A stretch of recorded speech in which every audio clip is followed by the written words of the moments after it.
Welcome to another weekly Forex forecast for calendar week 39. We had FOMC last week with the Fed cutting rates by 0.5%, the first rate cut since COVID. And we see we are in neutral territory. We had an undecided week last week.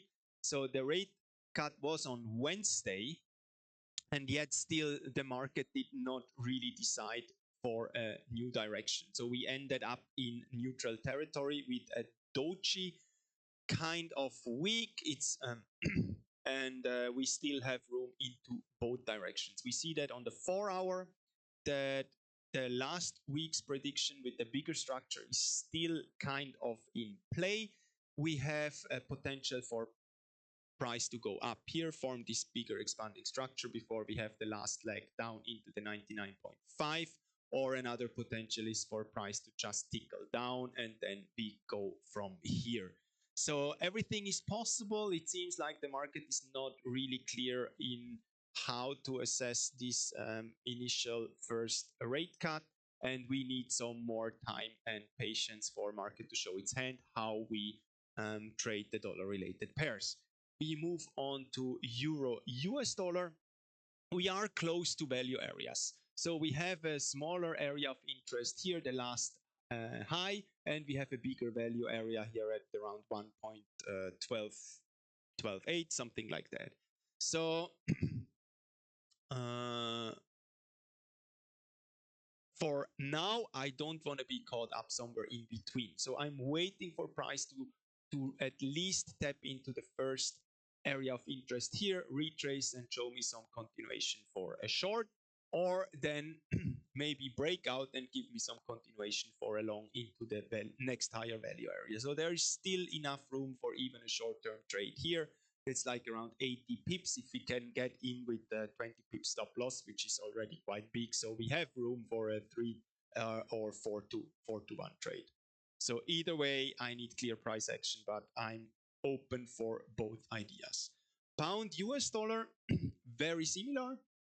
On the daily or even on the weekly, we see that we are still in an upward trend.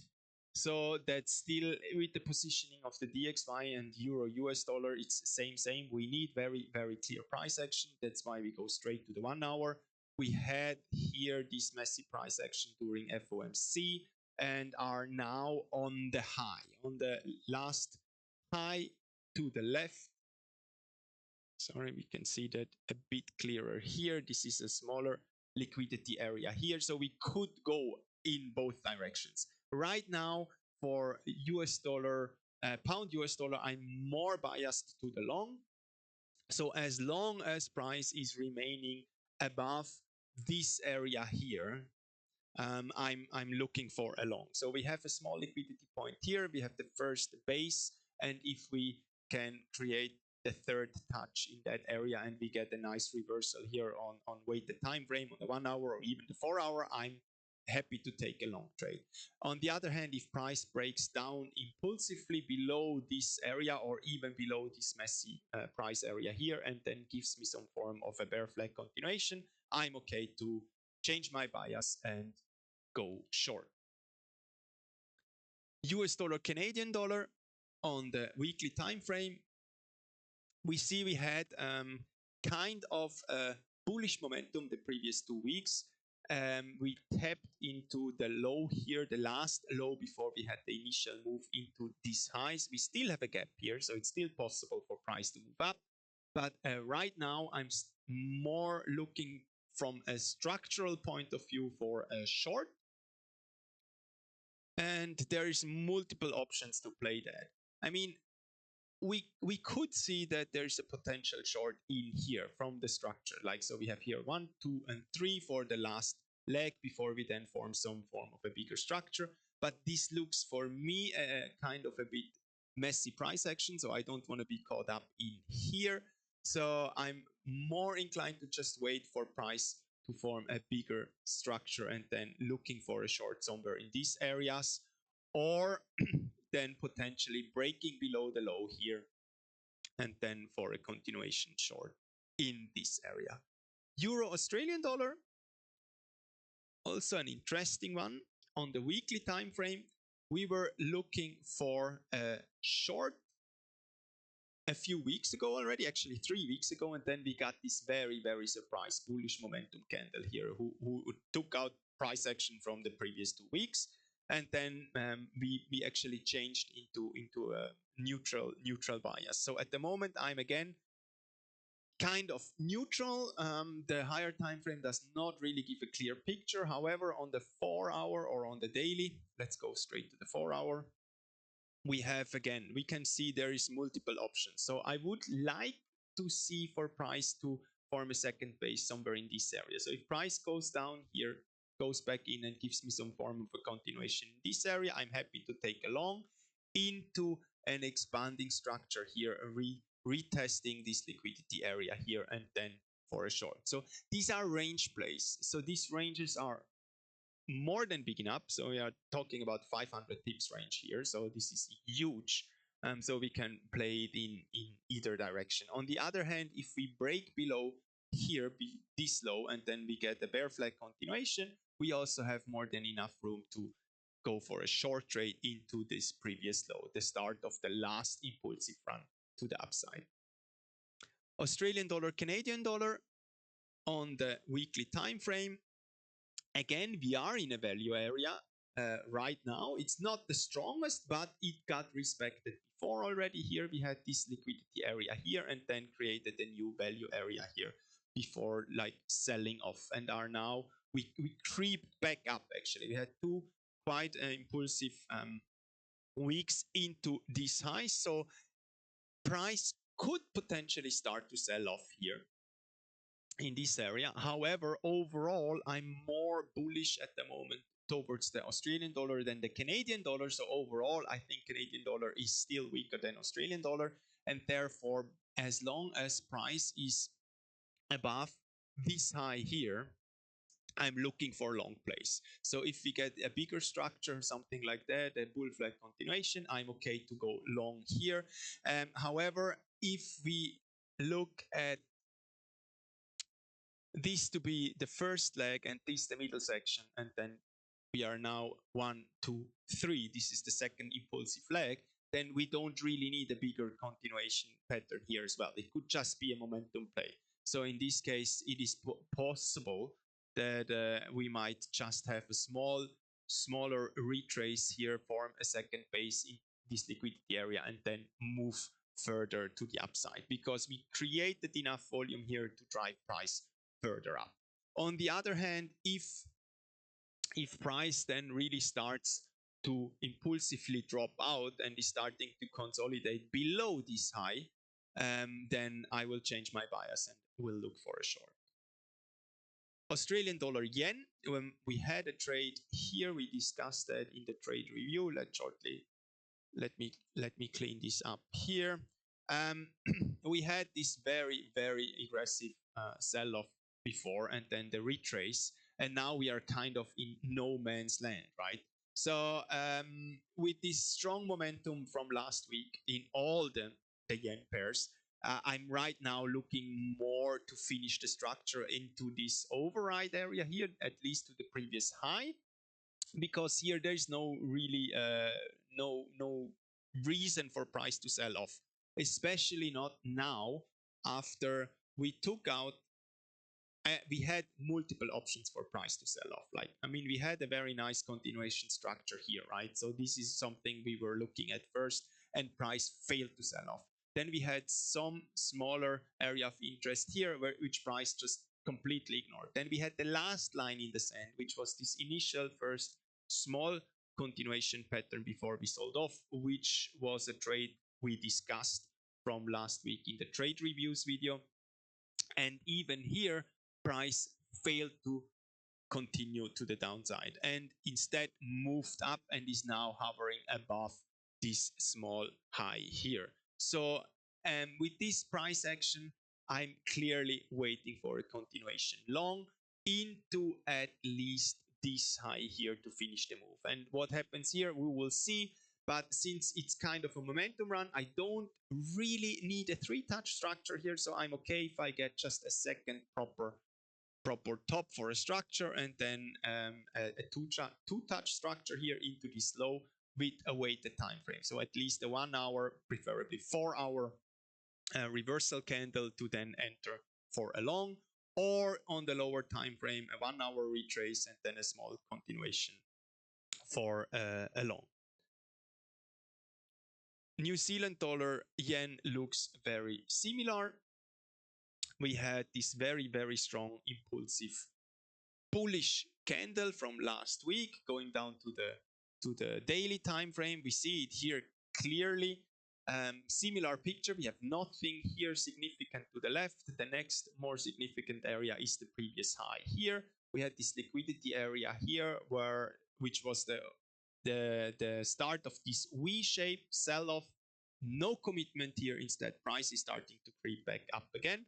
And as long as price is not tapping into some area of significance, I'm not interested to short it at this time. So if I get a clear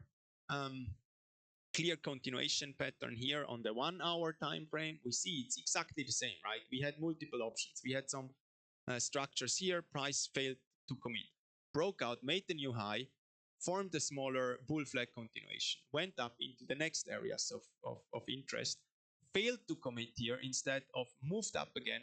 Here there's only this very, very small initial continuation pattern here, and we are just hovering around this area here.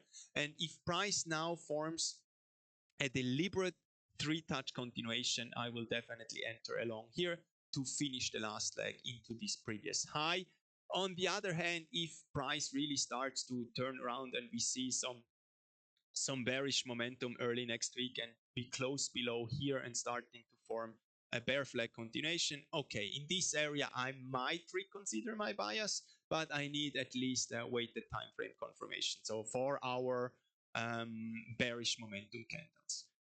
Moving on to pound Swiss francs. At the moment I see the Swiss francs pairs are getting stronger, so overall a weaker Swiss francs. So does it fit with my overall risk bias? Yes and no. We said before we are kind of undecided with what happens with this rate cut from the Fed.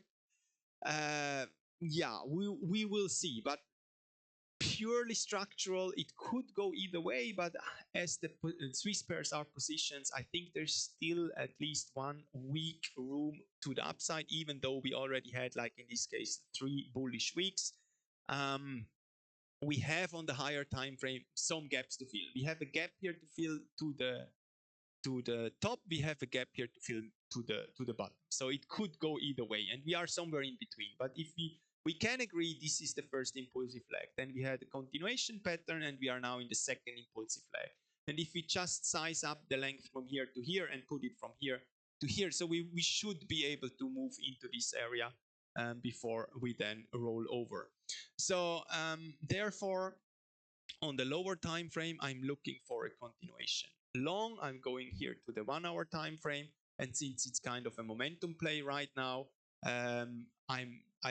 we can even go to the 15 minutes to see if we have a little bit clearer structure. So we have a very, very small liquidity area here, and if I get a 3-touch continuation pattern, I'm okay to go for a short-term long trade on pound Swiss francs. Moving on to euro Swiss francs is very, very similar. We had price was tapping into this previous low here, but with the wick, we did not fill the wick. Actually, price did not commit the initial momentum run up. Instead of tickled back down, did not really fill the wick, and is now again showing some signs of change in momentum. I'm going down to the 4 hour time frame. Let me clean that up a little bit.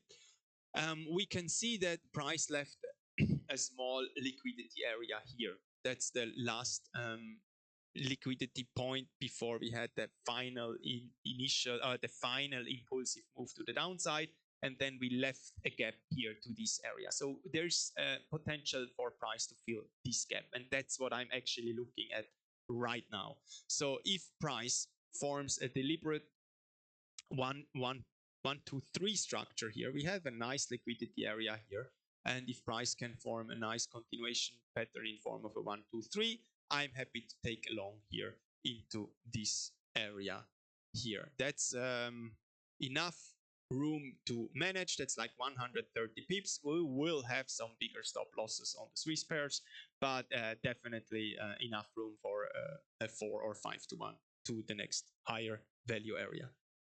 Then Australian dollar, Swiss francs, exactly the same play. Very, very similar to Euro Swiss francs or even Pound Swiss francs. They look all similar. So I will not play all the same time. Preferably, my own overall bias is Pound Swiss francs to the upside, because Pound at the moment looks like the strongest currency against the Swiss francs. So we will see. However, if I get a cleaner entry on one of the other pairs, I'm happy to take the cleaner entry. But the overall idea is the same. Of course, we still have the gap to the value area here to the low, and we also have the gap here to the bigger liquidity area here to the upside. So you can see it's the same, and we are now somewhere in between, kind of in no man's land. Going down to the 4-hour, we can see here as well, even on the lower time frame, we have the same situation. We have this liquidity area here, the last liquidity point before we had the last impulsive move to the downside. We left this gap here. We then tickled down and are now on the last run to the upside again. Last or first, we will see. But right now, price is in an area where if I get another deliberate low here, that would be on the 1-hour time frame. We can see it a bit clearer.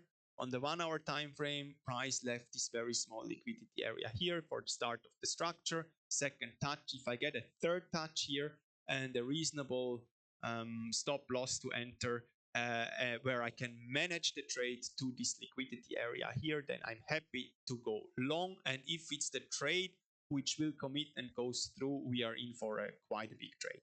So the area here is around 60 pips, so it should be manageable even if we get in with a 25 to 30 pip for a 2-to-1 just to manage. I mean, that's the only thing I'm looking for. I'm not looking for to get a monster trade here. I'm looking for if that's the trade which breaks out to the upside, then I'm already in, right? So I will definitely manage a trade like that, slightly more aggressive than I would in another position. So yeah, that's it. That's my watch list for next week.